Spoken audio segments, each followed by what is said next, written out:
ಅಕಸ್ಮಾತ್ ಡೈಲಿ ನೀವೇನಾದರೂ 5ರಿಂದ 10 ನಿಮಿಷ ಪ್ರೇಯರ್ ಅಥವಾ ಪ್ರಾರ್ಥನೆ ಮಾಡಿದ್ರೆ ನಿಮ್ಮ ಬ್ರೈನಲ್ಲಿ ಏನು ಮ್ಯಾಜಿಕ್ ಆಗುತ್ತೆ ಬನ್ನಿ ತಿಳ್ಕೊಳ್ಳೋಣ.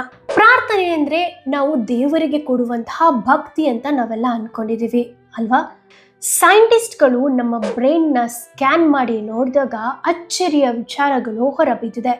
ಡೈಲಿ ನಾವು ಪ್ರಾರ್ಥನೆ ಅಥವಾ ಮೆಡಿಟೇಷನ್ ಮಾಡ್ತಾ ಇದ್ರೆ ನಮ್ಮ ಬ್ರೈನ್ ಒಳಗಡೆ ಫಿಸಿಕಲ್ ಕೂಡ ಬದಲಾಗುತ್ತಂತೆ.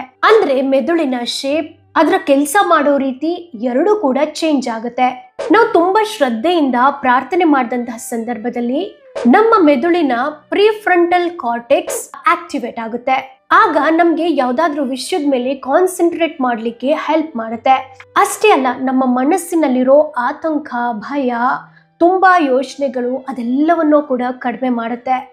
ಸಿಂಪಲ್ ಆಗಿ ಹೇಳ್ಬೇಕು ಅಂತಂದ್ರೆ, ವಯರ್ ಏನಾದರೂ ಕೆಟ್ಟೋಗಿತ್ತು ಅಂತಂದ್ರೆ ನಾವು ಹೊಸ ವಯರ್ ಹಾಕಿದ್ರೆ ಹೇಗೆ ಕೆಲಸ ಮಾಡುತ್ತೋ ಅದೇ ರೀತಿ ನಮ್ಮ ಮೆದುಳಲ್ಲೂ ಕೂಡ ರಿವೈರಿಂಗ್ ನಡೆಯುತ್ತೆ. ಅದನ್ನ ಮೆದುಳಿನ ರಿವೈರ್ ಅಂತಾನೆ ಕರೀತಾರೆ. ಜಸ್ಟ್ ಡೈಲಿ 5ರಿಂದ 10 ನಿಮಿಷ ಮೆಡಿಟೇಷನ್ ಅಥವಾ ಪ್ರಾರ್ಥನೆ ಮಾಡಿದ್ರೆ ಸಾಕು.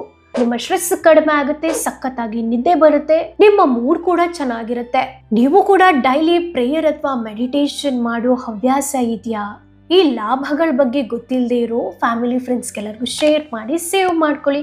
ತಪ್ಪದೆ ಕಮೆಂಟ್ ಬಾಕ್ಸಲ್ಲಿ ಏನಿಸ್ತು ಅಂತ ಕಮೆಂಟ್ ಮಾಡಿ. ಈ ರೀತಿ ಇನ್ಫಾರ್ಮೇಷನ್ಗಳು ಮಿಸ್ ಆಗಬಾರ್ದು ಅಂದರೆ ನಮ್ಮ ಪೇಜನ್ನು ಕೂಡ ಫಾಲೋ ಮಾಡಿ. ಧನ್ಯವಾದಗಳು.